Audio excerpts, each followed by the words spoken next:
എല്ലാവർക്കും സ്ട്രോബെറി ചാനലിലേക്ക് സ്വാഗതം. ഞാൻ ഗീതു. ഞാൻ ടെക്നോ പാർക്കിൽ വർക്ക് ചെയ്തിരുന്ന സമയത്ത് എപ്പോൾ റെസ്റ്റോറൻറ്റ്സിൽ പോയാലും ഫസ്റ്റ് പ്രിഫറൻസ് കൊടുത്തിരുന്ന എൻ്റെ ഫേവറേറ്റ് ഡിഷായിരുന്നു ഡ്രാഗൺ ചിക്കൻ. ഈ ഡ്രാഗൺ ചിക്കൻ വീട്ടിൽ വളരെ എളുപ്പത്തിൽ തയ്യാറാക്കാൻ സാധിക്കും. ഇന്നൊരു കിടിലൻ ഡ്രാഗൺ ചിക്കൻ റെസിപ്പിയുമായാണ് ഞാൻ വന്നിരിക്കുന്നത്. മുകളിൽ കാണുന്ന ലിങ്കിൽ ക്ലിക്ക് ചെയ്താൽ ഞങ്ങൾ നേരത്തെ ചെയ്തിട്ടുള്ള restaurant style butter chicken, chilli chicken, chicken fry, chicken mappas, chicken roast ഇവയുടെയൊക്കെ റെസിപ്പികൾ കാണാവുന്നതാണ്. റെസിപ്പിയിലേക്ക് കടക്കുന്നതിന് മുന്നേ നിങ്ങൾ ഈ ചാനൽ ആദ്യമായാണ് കാണുന്നതെങ്കിൽ സബ്സ്ക്രൈബ് ചെയ്യാൻ മറക്കരുതേ. അതുപോലെ തന്നെ നിങ്ങൾക്ക് ഈ വീഡിയോ ഇഷ്ടമായാൽ നിങ്ങളുടെ ഫ്രണ്ട്സ് ഫാമിലിയുമായി ഒന്ന് ഷെയർ ചെയ്യണേ.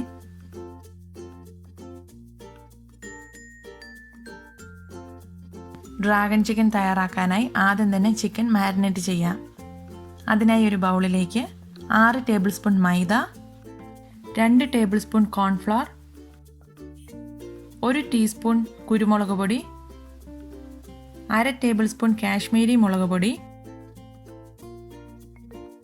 2 ടീസ്പൂൺ ജിഞ്ചർ ഗാർലിക് പേസ്റ്റ്, 1 മുട്ട,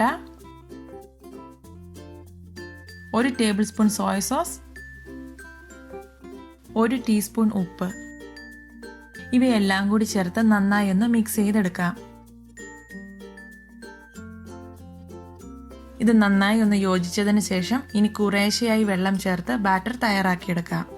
വെള്ളം ഒരിക്കലും ഒരുമിച്ച് ഒഴിക്കരുത്, ബാറ്റർ ലൂസായി പോകാൻ ചാൻസ് ഉണ്ട്. ഞാനിവിടെ ഒരു 9 ടേബിൾ സ്പൂൺ വെള്ളം ഉപയോഗിച്ചിട്ടുണ്ട്. ഈ ഒരു കൺസിസ്റ്റൻസിയിലായിരിക്കണം ബാറ്റർ. അഥവാ ബാറ്റർ ഇതിൽ ലൂസായി പോയിട്ടുണ്ടെങ്കിൽ കുറച്ച് മൈദ കൂടി ചേർത്ത് ഇതൊന്ന് അഡ്ജസ്റ്റ് ചെയ്തെടുക്കേണ്ടതാണ്. ഇനി ഇതിലേക്ക് 1/2 കിലോ ബോൺലെസ് ചിക്കനാണ് ഞാൻ എടുത്തിരിക്കുന്നത്. ഇവയെല്ലാം കനം കുറച്ച് 2 തൊട്ട് 3 ഇഞ്ച് വരെ നീളത്തിൽ കട്ട് ചെയ്ത് എടുത്തിട്ടുണ്ട്. ഇവയെല്ലാം ബാറ്ററിലേക്കിട്ട് നന്നായി ഒന്ന് മിക്സ് ചെയ്തെടുക്കാം. എല്ലാ ചിക്കൻ പീസുകളിലും നല്ല തിക്കായി ബാറ്റർ പിടിക്കുന്ന രീതിയിൽ മിക്സ് ചെയ്തെടുത്തിട്ടുണ്ട്. ഇതിനി 1/2 മണിക്കൂർ മാരിനേറ്റ് ചെയ്യാനായി മാറ്റിവെക്കാം. ഇപ്പോൾ 1/2 മണിക്കൂർ കഴിഞ്ഞിട്ടുണ്ട്. ഇനി ചിക്കൻ നമുക്ക് വറുത്തെടുക്കാം. അതിനായി ഒരു പാനിലേക്ക് എണ്ണ ഒഴിക്കുന്നു. വെജിറ്റബിൾ ഓയിലാണ് ഉപയോഗിച്ചിരിക്കുന്നത്. ചിക്കൻ പീസുകളുടെ 1/4 ഭാഗവും എണ്ണയിൽ മുങ്ങിക്കിടക്കുന്ന അളവിലാണ് എണ്ണ ഒഴിച്ചിരിക്കുന്നത്.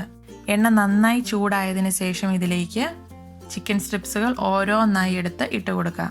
ചിക്കൻ സ്ട്രിപ്സ് ഓരോന്നായി തന്നെ ഇടണം. ഇവ തമ്മിൽ ഒട്ടാതിരിക്കാൻ വേണ്ടിയാണ് ഇങ്ങനെ ഓരോന്നായി ഇടുന്നത്. ഇവയെല്ലാം നല്ല കനം കുറഞ്ഞ പീസുകളായതുകൊണ്ട് വേഗം തന്നെ ഫ്രൈ ചെയ്ത് കിട്ടും. ഒരു സൈഡ് നന്നായി ഫ്രൈ ആയതിനു ശേഷം മറിച്ചിട്ട് മറു സൈഡ് കൂടി ഫ്രൈ ചെയ്തെടുക്കാം. നല്ല ക്രിസ്പി ആയി തന്നെ ചിക്കൻ സ്ട്രിപ്സ് എല്ലാം വറുത്തെടുക്കണം. 2-3 ബാച്ചായി ഇട്ട മുഴുവൻ ചിക്കൻ സ്ട്രിപ്സും ഞാനിവിടെ ഫ്രൈ ചെയ്തെടുത്തിട്ടുണ്ട്. ഇപ്പോൾ ചിക്കൻ ഫ്രൈ ചെയ്തെടുത്ത അതേ രീതിയിൽ തന്നെ ഇനി ഫ്രൈ ചെയ്തെടുക്കാനുള്ളത് ക്യാരറ്റാണ്. ചിക്കൻ മുറിച്ചെടുത്തിരുന്നത് പോലെ തന്നെ 2 തൊട്ട് 3 ഇഞ്ച് വരെ നീളത്തിൽ ക്യാരറ്റ് സ്ട്രിപ്സ് ആയിട്ട് മുറിച്ചെടുത്തിട്ടുണ്ട്. 200 ഗ്രാം ക്യാരറ്റ് ഉണ്ട്. ഇത് ബാക്കി വന്ന ചിക്കൻ മാരിനേറ്റ് ചെയ്യാൻ ഉപയോഗിച്ച ബാറ്ററിലേക്ക് ഇട്ട് നന്നായി ഒന്ന് മിക്സ് ചെയ്തെടുക്കാം. ചിക്കൻ പീസുകൾ ഇട്ടതുപോലെ തന്നെ ക്യാരറ്റ് പീസുകൾ ഓരോന്നായി എണ്ണയിലേക്ക് ഇട്ട് ഫ്രൈ ചെയ്തെടുക്കേണ്ടതാണ്. അഥവാ ബാറ്റർ ബാക്കി വന്നിട്ടില്ലെങ്കിൽ കുറച്ച് മൈദയും കോൺഫ്ലോറും കാശ്മീരി മുളക് പൊടിയും ആവശ്യത്തിന് ഉപ്പും കൂടെ ചേർത്ത് ഒരു ബാറ്റർ തയ്യാറാക്കി അതിൽ ക്യാരറ്റ് മിക്സ് ചെയ്യാവുന്നതാണ്. ഡ്രാഗൺ ചിക്കൻ തയ്യാറാക്കുമ്പോൾ ഇതുപോലെ ക്യാരറ്റ് ഫ്രൈ ചെയ്ത് ചേർക്കുക എന്നുള്ളത് നിർബന്ധമുള്ള കാര്യമല്ല. നിങ്ങൾക്ക് താല്പര്യമില്ലെങ്കിൽ ഇത് ഒഴിവാക്കാവുന്നതാണ്. മുഴുവൻ ക്യാരറ്റ് കഷ്ണങ്ങളും നന്നായി ഫ്രൈ ചെയ്തെടുത്തിട്ടുണ്ട്. ഇതും ക്രിസ്പിയായി തന്നെ വറുത്തെടുക്കേണ്ടതാണ്. അടുത്തതായി ഇതിലേക്കുള്ള മസാല തയ്യാറാക്കാം. അതിനായി ഒരു പാനിലേക്ക് 3 ടേബിൾ സ്പൂൺ വെജിറ്റബിൾ ഓയിൽ ചേർക്കുന്നു. നേരത്തെ ചിക്കൻ ഫ്രൈ ചെയ്യാൻ ഉപയോഗിച്ച എണ്ണ ഒന്ന് അരിച്ചെടുത്ത് ഉപയോഗിക്കാം. എണ്ണയൊന്ന് ചൂടായതിനു ശേഷം ഇതിലേക്ക് ചെറുതായി കട്ട് ചെയ്ത് വെച്ചിരിക്കുന്ന 15 കാഷ്യൂ നട്ട്സ് ചേർക്കുന്നു.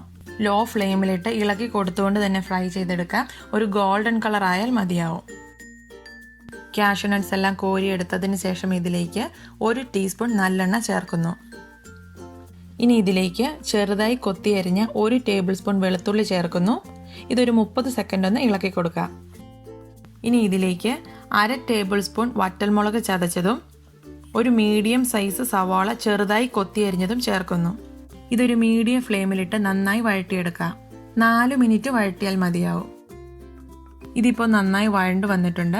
ഇനി ഇതിലേക്ക് ഒരു വലിയ സവാള മീഡിയം കനത്തിൽ നീളത്തിൽ അരിഞ്ഞത് ചേർക്കുന്നു. സവാള സോഫ്റ്റ് ആകുന്നത് വരെ വഴറ്റിയെടുക്കണം. മീഡിയം ഫ്ലെയിമിലിട്ട് ഇളക്കി കൊടുത്താൽ ഒരു 3 മിനിറ്റ് മതിയാവും. സവാള നല്ല സോഫ്റ്റായി വന്നിട്ടുണ്ട്. ഇനി ഫ്ലെയിം കുറച്ച് വെച്ച് ഇതിലേക്കുള്ള സോസുകൾ ചേർക്കാം. 4 table spoon tomato sauce, 3 table spoon red chilli sauce, 2 table spoon dark soya sauce, 1 table spoon പഞ്ചസാര. ഇവയെല്ലാം ലോ ഫ്ലെയിമിലിട്ട് നന്നായി ഒന്ന് മിക്സ് ചെയ്തെടുക്കാം.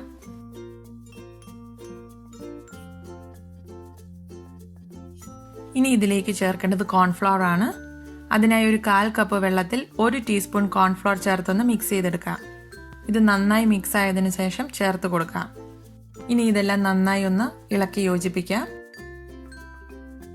ഇതൊന്ന് തിളച്ചു തുടങ്ങുമ്പോൾ ഇതിലേക്ക് വറുത്തു വെച്ചിരുന്ന കാഷ്യൂ നട്ട്സ് ചേർക്കുന്നു. ഇനി ഇതിലേക്ക് നീളത്തിൽ അരിഞ്ഞെടുത്ത 3 കളർ ക്യാപ്സിക്കം ചേർക്കുന്നു. ഓരോ ക്യാപ്സിക്കത്തിന്റെ പകുതി വെച്ച് എടുത്തിട്ടുണ്ട്. ഈ 3 കളർ ക്യാപ്സിക്കം വേണമെന്ന നിർബന്ധമില്ല. ഡ്രാഗൺ ചിക്കന് നല്ലൊരു ലുക്ക് കിട്ടാൻ വേണ്ടിയാണ് 3 കളർ എടുത്തിരിക്കുന്നത്. ഇത് ഹൈ ഫ്ലെയിമിലിട്ട് 1 മിനിറ്റ് ഒന്ന് വഴറ്റണം. ഇനി ഇതിലേക്ക് വറുത്തു വെച്ചിരുന്ന ചിക്കനും ക്യാരറ്റും ചേർക്കുന്നു. ഹൈ ഫ്ലെയിമിലിട്ട് 2 തൊട്ട് 3 മിനിറ്റ് വരെ ഇളക്കി ഫ്രൈ ചെയ്തെടുക്കാം. ഇതിനി മൂടി വെച്ച് വേവിക്കരുത്, ഇതിൻ്റെ ക്രിസ്പിനെസ് നഷ്ടപ്പെടും. ഇത് ഇളക്കുമ്പോൾ ഒത്തിരി കുത്തി ഇളക്കാതെ ശ്രദ്ധിക്കണം, കാരണം ചിക്കൻ്റെയൊക്കെ കോട്ടിങ് പോകും. പാൻ മൊത്തത്തിലെടുത്ത് കുടഞ്ഞിടുന്ന രീതിയാണ് ഡ്രാഗൺ ചിക്കൻ്റെ ടെക്സ്ചർ പോകാതിരിക്കാൻ നല്ലത്. ഇനി ഇതിലേക്ക് കുറച്ച് സ്പ്രിംഗ് ഒനിയൻ കട്ട് ചെയ്തത് ഇട്ട് കൊടുക്കുക. അങ്ങനെ റെസ്റ്റോറൻറ്റ് സ്റ്റൈലിൽ ഡ്രാഗൺ ചിക്കൻ ഇവിടെ റെഡി ആയിട്ടുണ്ട്. ചൂടോടുകൂടി തന്നെ സെർവ് ചെയ്യാം.